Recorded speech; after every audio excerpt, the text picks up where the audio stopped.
woman nursed both of the kids.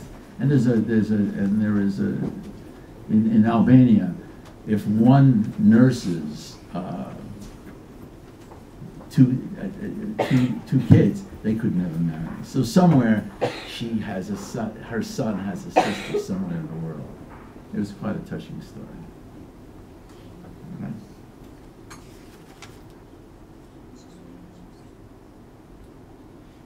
Again, this person was the first one to be honored as a righteous from Albania, his picture is so dominant in their home. Again, he said, this is where I put it before, our home is first God's house, second our guest's house, and third our family's house. The Quran teaches us that all people, Jews, Christians, Muslims, are under one God.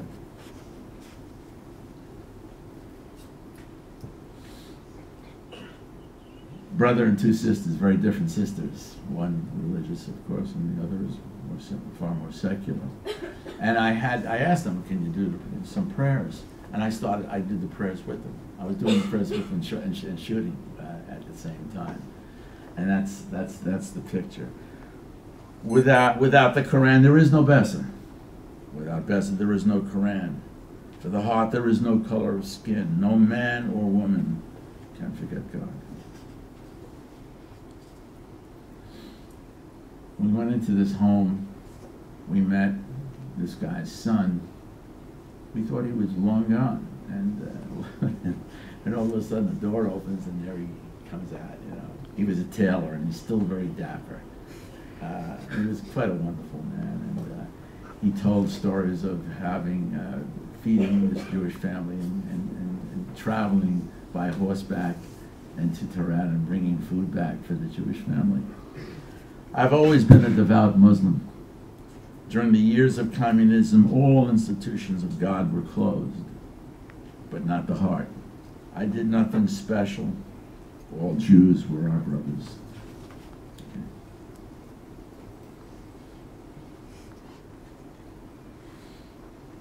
Again, two brothers here from Kosovo.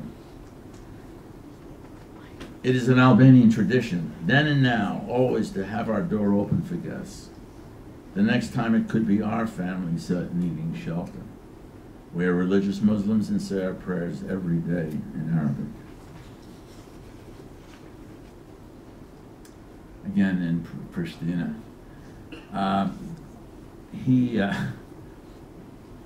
This was in northern Kosovo, and he was arrested by the Bulgarian fascists. I forget why or what, but maybe. At any rate, his family bribed him out of the jail with a chicken, and it was so difficult to photograph in this particular case. I mean, I never saw a lamp in Albania or Kosovo. And in this particular case, it was about 4 o'clock, 5 o'clock. It was raining. It was dark. It had one light bulb, bare light bulb, and Stu was on the floor with a reflector, and we got the picture. Our family are Albanian nationalists and devout Muslims. It was through the Quran and Besa that we felt the courage to shelter Chaim.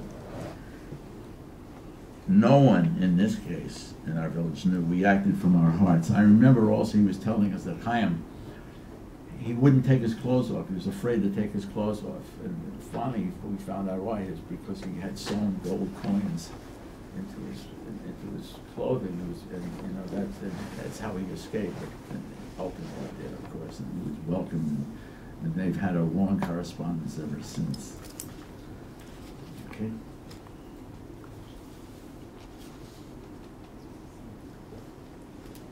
Again, Kosovo, wonderful people, and there's the father and the 2 sons, and they had sheltered a family, and the family was worried. They knew that one of their sisters was in Albania, someplace in Albania, and what the old man did, he traveled. It's a very, very treacherous road over the mountains. And he drove into Albania and actually found the sister and told the sister, "Don't worry, your family is well with us." And it was a it was so heartwarming and so wonderful that he did something like this. And what he says, "We are Muslims and proud nationalists. Yes, we are Muslims, but the religion of Albania is Albania." And finally, one more picture. Great story. These are three brothers holding their hands. And it was a village, and their father was very friendly with this Jewish family, husband and wife, no kid, one kid. And the fascists, Bulgarian fascists and Nazis were coming through Kosovo, and he knew he had to leave. So what he did, he gave to their father for safekeeping the jewelry. He had jewelry, rings and whatever, and their father insisted on writing down, listing as a receipt every single piece that he would keep as safekeeping, and you will come back after the war, and I'll give you back your. Here I go again. Thank you. At any rate, he never did come back. He was killed in a death camp. His wife also suffered in a death camp, but she survived and came back to the village. Knew nothing whatever about this jewelry, and their father presented all of it with the receipt. Here's every piece that your husband gave us to safekeep for you. And she was overwhelmed, and she said, take half, please take. He refused, he wouldn't. Finally, he agreed to take a ring, one ring. And that's the three brothers holding this thing, the most precious thing in their family, that one ring. Now, open it up to any questions you may have.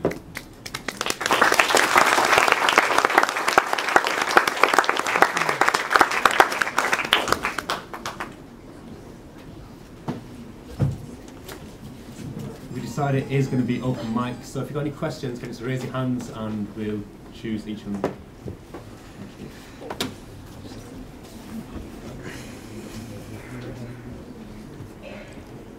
Okay. At the back. What was the hardest part of your research? Hardest part of your research? Hardest part? Yeah. Well, first of all, as I said, Albania is not exactly a tourist country. Let me give you one example of that. Melinda, forgive me. We were in a restaurant near the Adriatic Sea. Nobody speaks English.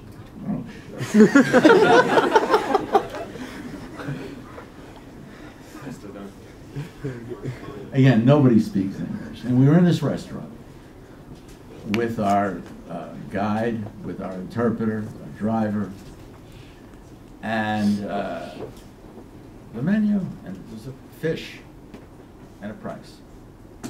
Same fish, lower price. Same fish, lower price.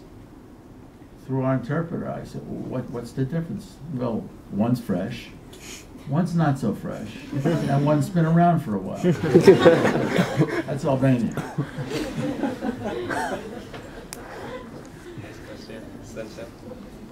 Where are the Jews of Albania now? The rescued Jews? Yeah, the question was where are the Jews that were rescued in Albania. Most of the Jews that were rescued were refugees from other countries. There were very few Jews in Albania before the war, maybe in the hundreds, that's all. Most, after the war ended, most went to Israel. Some went back to their homeland, but most returned. There's very few, if any, Jews in Albania now. do you have any plan to introduce your Besa photography to Israel and Palestine so Interesting. people can be reminded of the gratitude and peacekeeping with each other? That's a good question. You will see. Well, it's actually in London, an exhibition sponsored by Yad Vashem, and that's been traveling all through Europe. I might add as well that in last May, in the Knesset, which is the Israeli parliament, we had an exhibition of righteous Muslims that saved Jews in World War II. Think about that. The government of Israel honoring Muslims. Didn't make the news because there was no bombings. So we've had about 75 exhibitions all over the world to date. We have the book and soon the film as well. Red coat. What was the Nazi attitude towards the Muslims? Did they not, did they just accept them? And the question was, what was the Nazi attitude towards Muslims? Well, as I said, in Albania, 70% of the population is Muslim. What are you going to do? You kill them all? I mean, it was towards the end of the war as well. The Nazis were retreating, and they were helpless in that respect. And there's no specific. I can't think of any. What they did do, the Nazis do, they did go after the partisans, and they were hanging partisans on street poles to warn others not to shelter partisans, much less Jews. And they were very vicious about that. And at the end of the war, the partisans, they took revenge. They did. They really did against them. They wouldn't let them retreat.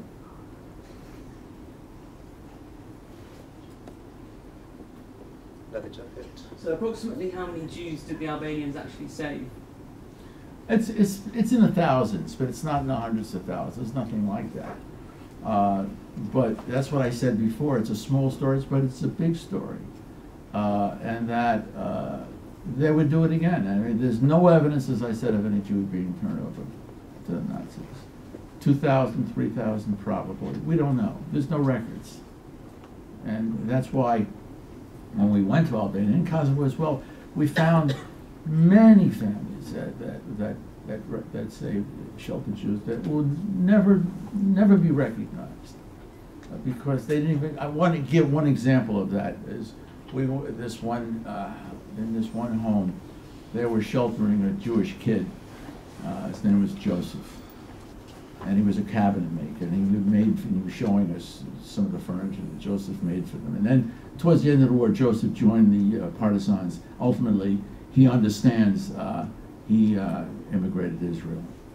He says, "Can you find him for us, for me?" I said, "Yeah, well, we'll try." What's his name? I don't know. His name is Joseph. And he started to cry. And that's a typical story.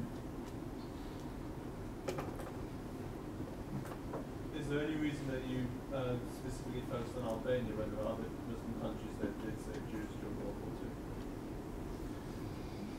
II? The question is, are there other Muslim countries that save Jews in World War II? Yes, there are, but not with the national pride that the Albanians had. There was no edict, if you will, no consensus in other Muslim countries of saving Jews. No, that's why Albania is so unique in their code of honor of Besa. All Jews were saved in Albania. Some Jews were saved in some of the North African countries. Some Jews were saved in Bosnia. And then, of course, you have, if I did a book on the saving of Jews in Albania, it would be one more book. And there's lots of stories of righteous people saving Jews in various countries. But Muslims saving Jews? Who ever heard? And that's why we focused on it. More questions? Thank you very much. I just want to ask you if you can literally translate very quickly Besa for us. From the impression I get, it means either pledge or promise. From what language is it? The question is, can we translate that? Melinda, you want to handle that? Still? So, why don't you? The question was, how do you translate Besa? It's one of those that there's not an exact English word for it. So it's the promise, it's an oath, it's a sacred oath. It's your sacred word of honor. Covenant, there's another one. Yeah. But it really is. Albanian? The word is the word in the Albanian internet? Yes. Right. Yes, it is Albanian. Yeah, it's, the code of honor of Besa is old, thousands of years old. And what our message is, and an important message is, this export, Besa is so important to the world. Besa is not just Albania. We all should be embracing Besa with our brothers and sisters. We're all under one God. What the hell is all this crap we're dealing with? And as manifested in Albania by Muslims, that's a wonderful story, I think, and that's what we're about. And that's what we're doing. We had a show at the UN to that end, Council of Europe, lots of places. And thank you for exploring Islam Foundation. That's why we're here. Last couple of questions. I just wanted to ask when and where can we see the film? The question is when and where we'll see the film. The film is actually, it's a rough cut. They're going to show it tomorrow, aren't they? Yeah.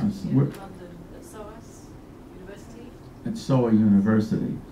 But that's about the only, and it's a rough cut, it's not complete. In other words, it needs a lot of editing and so on. And it will be released at film festivals the latter part of this year in the summer, late summer. That was SOAS University School of African Oriental Studies. African Oriental Studies. Last question. Yeah, on the picture, the woman was holding a glass of drink, and you call this rakı. I wonder, does rakı contains any alcohol, or it's no alcohol? It's very alcohol, strong, as far as I know, in Turkey as well, but is definitely forbidden in Islam. What an irony. I don't know how to read. I don't know if you're right or wrong, because the Muslims of in Albania drink raki. Oh, she did not. They're not Muslims. They love that stuff. But it's horrible. Definitely forbidden in Quran. Yeah, she did not drink. We She gave didn't her drink. the drink. We gave her the Quran, and she didn't brighten up. We gave her a glass of raki. She thought that was the silliest thing she ever heard. And She she brightened started. up, and we made wonderful Oh, pictures. that's She her never took- interpretation, yeah? Yeah, But she did not. Her sons who were with us did it. Every time we came into a house in Albania, we were always offered raki. It's a tradition. It's a hospitality ritual. And when you drink raki with an Albanian in their house, you are under their besa. And very often we go into very modest homes.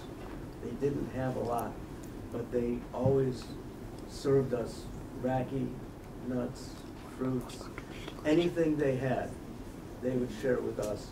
And this was a ritual to say that you are a guest in our home. Everything you have is ours, and we are here to protect you. And it was always a beautiful thing. She did not drink. She wore the veil. She didn't drink raki. But raki is very important in Albania. Yes. Yes. Yes. And everybody makes their own.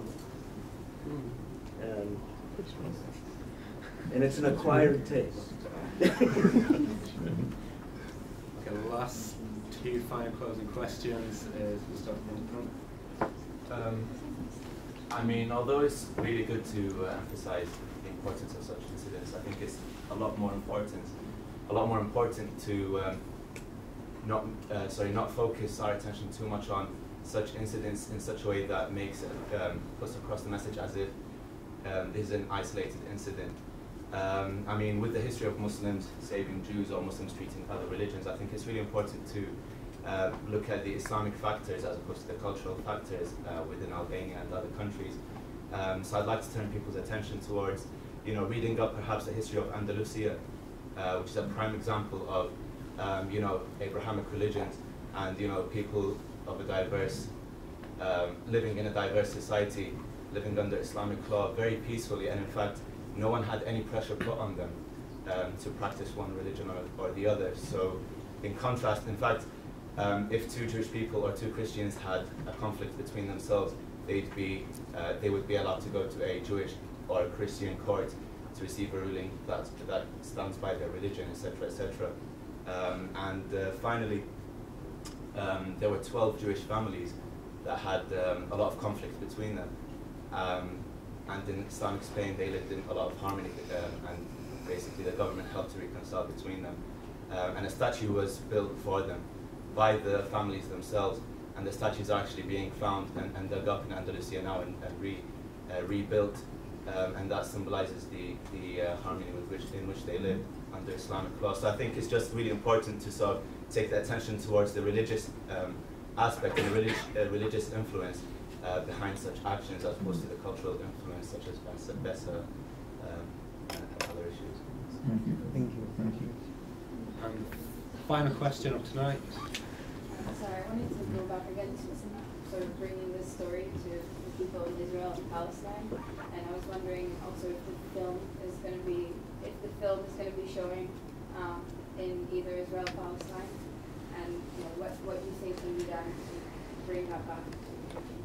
The question is, will the film be shown in Israel and Palestine? I'm not the producer of the film. The film will be, as I said, exhibited in many, many film festivals all over the world.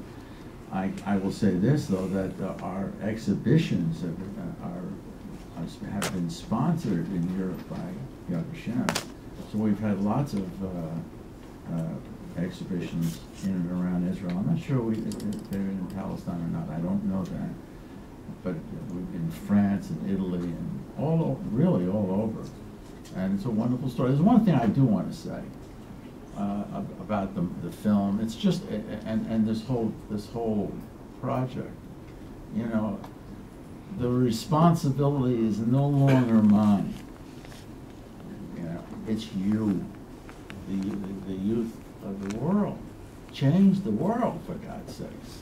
That's what, and you got a hell of a responsibility to do that. And it's us old folk. It's too late. It's too late for it. And things are happening. Congressmen. There's a congressman as an example in the United States, a Republican, who's taking over the Home Security, and will be opening hearings on the radicalization of American Muslims. Well, what do? You can't shoot them. But what we can do is speak up. I guarantee there's maybe one, maybe two Nobel Prize winners in this audience right now. It's you're on when you graduate school, and change the world. I'll help. We'll help, but change the world. Thank you.